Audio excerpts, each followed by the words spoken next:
ஓம் முருகா, வெற்றிவேல் முருகா. வேலுண்டு வினையில்லை, மயிலுண்டு பயமில்லை. என் அன்பு தங்கமே, நான் சொல்லும் இப்பதிவை முழுமையாக கேட்டுவிட்டு இன்று நிம்மதியாக நித்திரை கொள். இன்று இரவோடு இரவாக உன்னை பல நாட்களாக வாட்டி வதைத்த பிரச்சனைகள் அத்தனையும் முடித்து விடுகின்றேன். நாளை விடியலில் நிச்சயமாக மனம் குளிர்ந்து பெருமகிழ்ச்சி அடையப் போகின்றாய். நீண்ட நாட்களாக பல பிரச்சனைகள் உன் வாழ்க்கையில் உன்னை பாடாய் படுத்தி கொண்டிருக்கின்றன. எனக்கான விடியல் எப்பொழுதுதான் வரும்? நான் எப்பொழுதுதான் எந்த சிந்தனையும் இல்லாமல் சந்தோஷமாக கண்விழித்து ஒரு நாளை தொடங்கப் போகிறேன் என்றே தெரியவில்லை. ஒரு பிரச்சனை முடிந்தால் மறு பிரச்சனை, ஒரு கஷ்டம் முடிந்தால் மறு கஷ்டம் என அடுக்கடுக்காக வாழ்க்கை முழுவதும் நிம்மதி இழந்து இருக்கின்றேன் அப்பா என்று வேதனை கொள்கின்றாய்.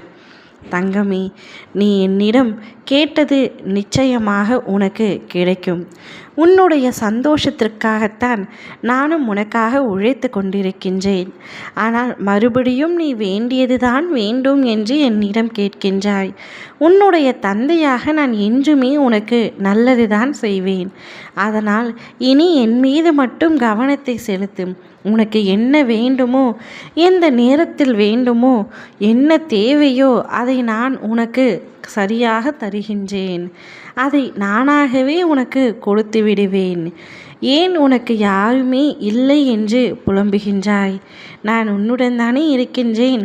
என்னை பொறுத்தவரை நீ இவர்கள் எல்லோர் விடவும் மேம்பட்ட குழந்தை, உயர்ந்தவர், வித்தியாசமானவர். நீ இந்த முருகனின் பக்த குழந்தை. உனக்கும் மற்றவர்களுக்கும் வித்தியாசத்தை காட்ட வேண்டாமா? அதன்படி நீ நடந்து கொள்ள வேண்டாமா? என்னுடைய குழந்தையாக இருந்து கொண்டு கஷ்டம் கஷ்டம் என்று சொல்லிக்கொண்டே இருக்கலாமா?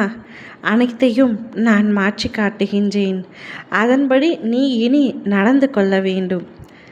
நீ எப்படி நடந்து கொள்கின்றாயோ அதன்படி விரைவில் உன்னுடைய அத்தனை பிரச்சனைகளும் முடிந்து நல்ல வழி உனக்கு பிறக்கும். அதுவரை சற்று பொறுமையாக காத்து கொண்டிரு. விடியல் என்னும் வானம் திறக்க காத்திருக்கும் உனக்கு வெளிச்சம் எப்படி வராமல் போகும்? காலத்தின் கட்டாயத்தால் பல கஷ்டங்களை அனுபவிக்க வேண்டியிருந்தது. அனைத்தும் இப்பொழுது முடிந்துவிட்டது. உனது பக்தி தூய்மையானது, உனது அன்பு பரிசுத்தமானது. இரண்டிற்கும் எடுத்துக்காட்டி என்பது அளவிட முடியாத ஒன்று நம் பந்தம். இந்த பிறவியில் ஆரம்பித்ததல்ல, எல்லா பிறவிகளிலும் தொடர்ந்து வருவது. நிச்சயம் என்னுடைய அருளும் ஆசியும் பெற்று நீ மாபெரும் இடத்தில் உயர்ந்து நிற்பாய். நீ தேடிய அனைத்துமே உன்னை தேடி வரும் நிலை வந்துவிட்டது. உன் வாழ்க்கையில் நீ இப்பொழுது தத்தளித்து கொண்டிருக்கின்றாய். கூடிய விரைவில் உன்னை என் கரம் இறுக பிடித்து காப்பாற்றி கொண்டு மாபெரும் உச்சத்தில் உன்னை அமர்த்தி காட்டுவேன். நாளையே அதற்கான அனைத்து வேலைகளையும் தொடங்கிவிடுவேன். இன்று இரவோடு இரவாக உன் அத்தனை பிரச்சனைகளையும் முடித்து வைப்பேன். ஓம் முருகா, வெற்றிவேல் முருகா.